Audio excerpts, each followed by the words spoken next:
Hey everyone, Chris here from Varsity Gaming. Today I'm doing something a little different. It's kind of like a rant, but not a rant. I'm just going to basically analyze Outbreak.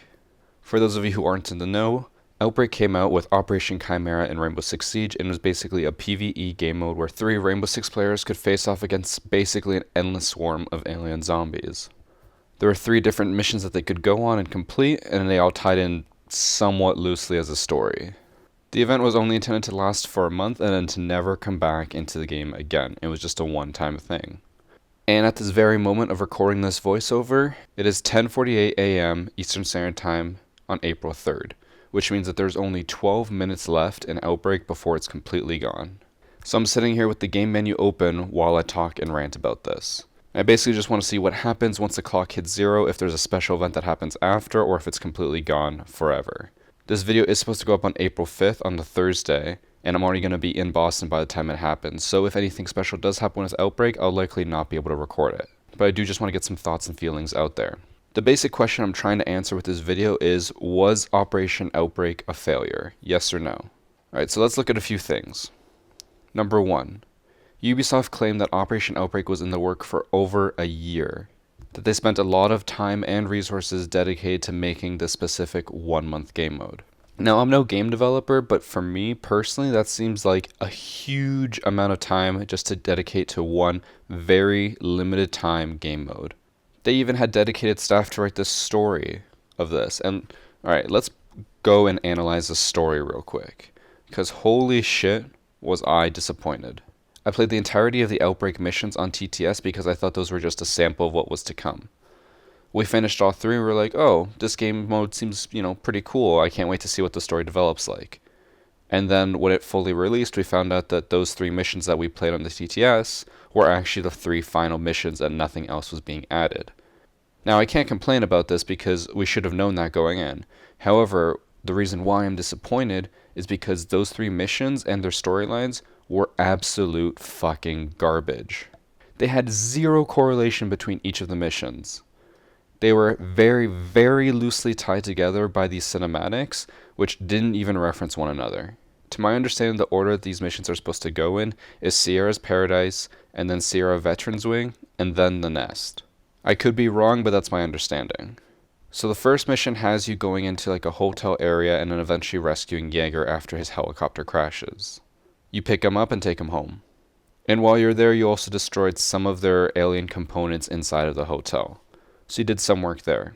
And in the second mission, Sierra Veterans Wing, Doc is talking to Ash, saying how they need to do a more methodical approach and not just nuke the entire town.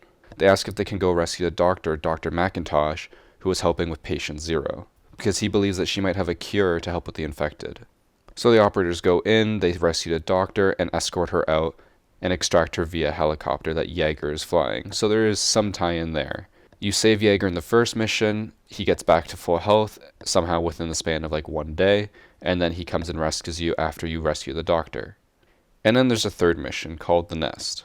For this mission, the Rainbow Six team essentially needs to extract the pod that was the original cause of the entire infection. They go to Patient Zero's farmhouse in search of it, and then they eventually find it in a barn. They use some weird fuse cluster thermite charge things that break down all the infected things in the barn, and then they are finally able to extract the pod itself.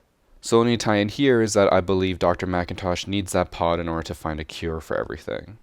So Jaeger comes in his helicopter, extracts the pod, and the Rainbow Six team moves out. And then that's it. And that's literally the end of the mission. There's nothing else. No more cinematics, no more storyline after this. The mission just ends and we never find out what happens. So for an average player, you probably just invest an hour or two completing all these missions and that have very small connections between one another, and then the game is just done. For a company to spend a full year and to have staff solely dedicated to writing this story for the Outbreak missions, and to have absolutely no ending and very few connections between the existing missions, is pretty fucking baffling. And that's why I'm sitting here at the main menu waiting for the last few minutes of Outbreak. Right now there's only 4 minutes left, wondering if something special will happen at the end. Maybe once Outbreak is finished, they'll come up with a cinematic that ties the whole story together, who knows. But for the time being, while I'm recording this, there is no such conclusion. So this entire event was hyped up for over 3 months, I believe, and talking about how it was going to be a super cool story and a really cool campaign for Siege that Siege never had before, because Siege has no single player at all. And then it was just a huge ass letdown. I will admit, it was pretty cool. I used to play way too much Left 4 Dead 2. It was one of my favorite games of all time. The thought of having basically a Left 4 Dead 2 game inside of Siege was just amazing to me. But it fell very, very short. I used to only play the versus mode in Left 4 Dead 2, where some players will be the zombies, some players will be the survivors.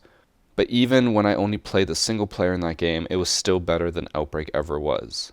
Honestly, the only thing that I liked about Outbreak was that you could practice your aim in it. However, you could already do that in Terrorist Hunt. Now, I know this all sounds very subjective because there are people out there who have told me that they love Outbreak and that they wish it would stay. But in my opinion, for the amount of work and effort that they put into this fell very, very short and was pretty much a disaster. Alright, and it is now 11:01 a.m. Eastern Standard Time, and Outbreak is over. I sat there at the main menu, refreshed as soon as it was 11 o'clock, and Outbreak was just gone. Looks like nothing has been released. Looks like nothing will come out as a conclusion. The story is just done. We won't know what happened. So there you have it. We had 3 missions very loosely connected, and no conclusion to the entire storyline. I guess you can make your own endings if you want to, but for me that's just not satisfactory. Now, I don't want to sound completely negative because there are some positives to this game mode. The good things that came from it is that the Siege developers now know what the limitations of their software is.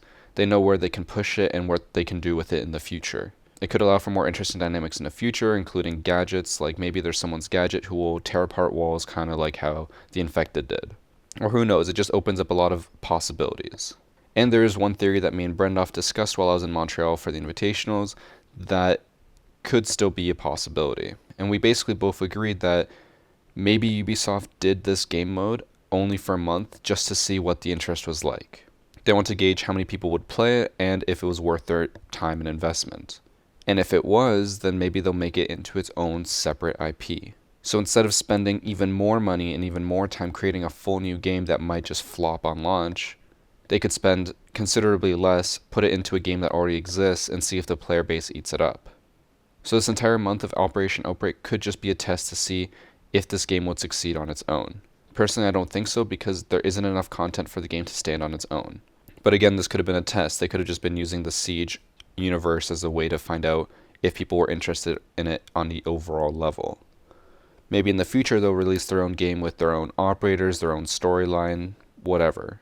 But in its current state, I would definitely say, if that happened, I would not buy it. The game mode was fun the first time through, and then that was it. And even then, there were still a lot of things I wasn't really a huge fan of. I actually wouldn't mind if Ubisoft did more events like this in the future. I just hope that they learned from their mistakes when it comes to the story. If you're trying to sell a story-based experience, it needs to have a conclusion. There are a few exceptions. Look at various TV shows and miniseries.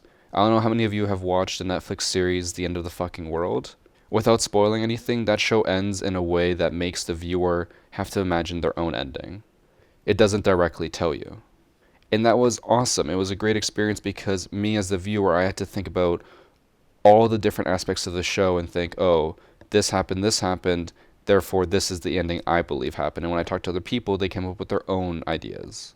However, when I talked to every single person about the Outbreak story, pretty much everyone agreed, oh, that was it. No one really imagined their own ending because there really was no ending. All we see is the operators driving off into the distance, and that's it. Now, I'm sure Ubisoft overall probably doesn't care. I'm sure they made more than enough money with the event. A lot of people bought the Outbreak packs, which, don't even get me started, I still think is a huge ripoff, but to each their own. Going back to the whole theory about this being possibly a standalone game, there's also a theory that this was just a way for them to test how people reacted to premium loot boxes, where you have to pay real-world money to unlock certain cosmetics, and not even specific cosmetics, you get a random chance of unlocking it in a group of them. Basically the whole loot box system. And maybe Ubisoft knew they'd get a lot of flack if they introduced it, so they decided to tie it to a story instead. And then maybe that way it wouldn't seem like such a huge cash grab, and they'd just be trying to connect it to a world that they'd created. Who knows, the possibilities are endless. But anyways, to conclude this rant, was Operation Outbreak a failure? In my eyes, yes. In the eyes of Ubisoft, probably not at all. I think the campaign was pretty much shit. The cosmetics were also really shit. the interactions and possible mechanics for future gameplay were actually pretty good. And the system in place, which I didn't really talk about but I'm going to mention right now, absolute fucking garbage. The fact that you had to queue up and get a random map assigned to you of one of the 3 missions shows how weak the story was. They didn't even let you play it in chronological order if you wanted to. It was just pure chance. As soon as you queued up, it said it would assign you one of 3 random missions and you could complete it. That's how weak the connections were between them. It didn't really matter what order you played them in because there was no need to play them in any specific order. They were all very weak stories that stood on their own.